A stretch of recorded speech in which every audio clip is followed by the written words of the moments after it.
Pembalap Ducati, Francesco Bagnaia, menegaskan masih bisa mengendalikan diri sendiri dan tak ingin menemui psikolog untuk saat ini. Bagnaia berhasil mengatasi tekanan dengan kemenangan fantastis di Grand Prix Belanda.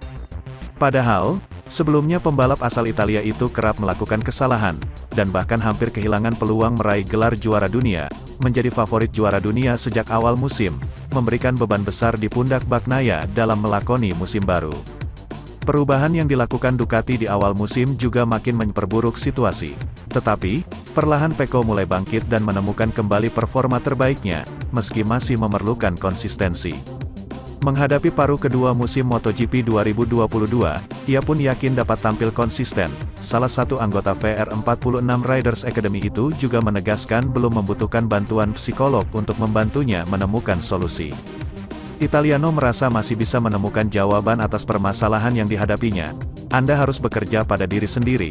Anda harus melihat diri sendiri di cermin dan Anda harus memahami kekurangan Anda, ucapnya melansir Speedweek.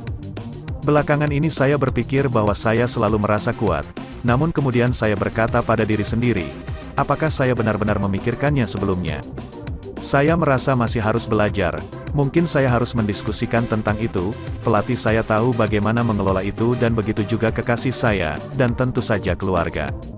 Saya pikir 70% proses ini harus diatasi oleh diri saya sendiri, sisanya dibantu kekasih saya, keluarga dan tim. Sekarang, saya tidak merasa membutuhkan bantuan psikolog. Tapi, jika ada masalah di masa depan yang tidak bisa saya selesaikan, saya tak mengesampingkan itu. Anda harus selalu terbuka dengan segala hal. Francesco Bagnaia menyebut juara dunia bertahan, Fabio Quartararo, sebagai pembalap terbaik di MotoGP, yang perlu diikuti jejaknya jika ingin meraih kesuksesan. Menurutnya, ada sesuatu yang dimiliki oleh El Diablo yang tak ada pada dirinya saat ini, dan hal itu bisa memengaruhi peluangnya dalam mengejar titel. Saya percaya berbicara jujur itu penting. Saya juga berpikir bahwa Fabio adalah pembalap yang lebih lengkap daripada saya, ujarnya. Saya sedang bekerja untuk menjadi lebih baik. Tapi jelas bahwa saya masih kehilangan sesuatu untuk menjadi penantang gelar 100%.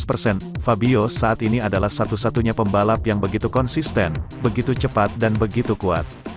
Jika saya ingin memenangi gelar, saya harus mengikuti jalan ini. Direktur olahraga Ducati, Paolo Ciabatti, mengatakan sangat sulit untuk memenangi titel tahun ini, walau peluang pembalapnya masih terbuka. Adapun, Bagnaia memilih untuk tak memikirkannya serta memilih ingin fokus pada setiap balapan. Tidak, saya berusaha untuk menjadi yang terkuat dan tercepat di setiap balapan.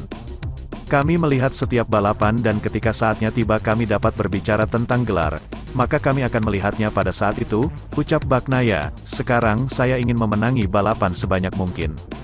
Pendekatan saya selalu sama untuk menjadi versi terbaik dari diri saya dan belajar lebih banyak lagi. Tidak hanya tahun ini, tetapi juga untuk masa depan. Karena setelah musim ini saya masih memiliki kontrak 2 tahun dengan Ducati dan kami memiliki tujuan yang sama. Sementara itu, Luca Marini berharap bisa segera naik podium meski sadar bahwa paruh kedua MotoGP 2022 akan lebih berat lagi. Pembalap Muni VR46 Racing itu mengakhiri paruh pertama dengan sedikit rasa kecewa. Ia memang mengoleksi 52 poin dan bertengger di peringkat ke-15 klasemen. Namun, rapornya tepat sebelum libur musim panas kalah dari duetnya, Marco Bezzecchi. Debutan MotoGP 2022 itu unggul 3 poin dan yang paling penting, ia sudah menjangkau podium perdana dalam karir di level Premier. Sukses Bezzecchi mengunci peringkat kedua MotoGP Belanda, tentu membuat Marini iri sekaligus termotivasi untuk mengukir prestasi serupa. Adik Valentino Rossi tersebut menemukan kenyamanan menggeber Desmosedici GP22, sebelumnya motor ini sulit dijinakkan.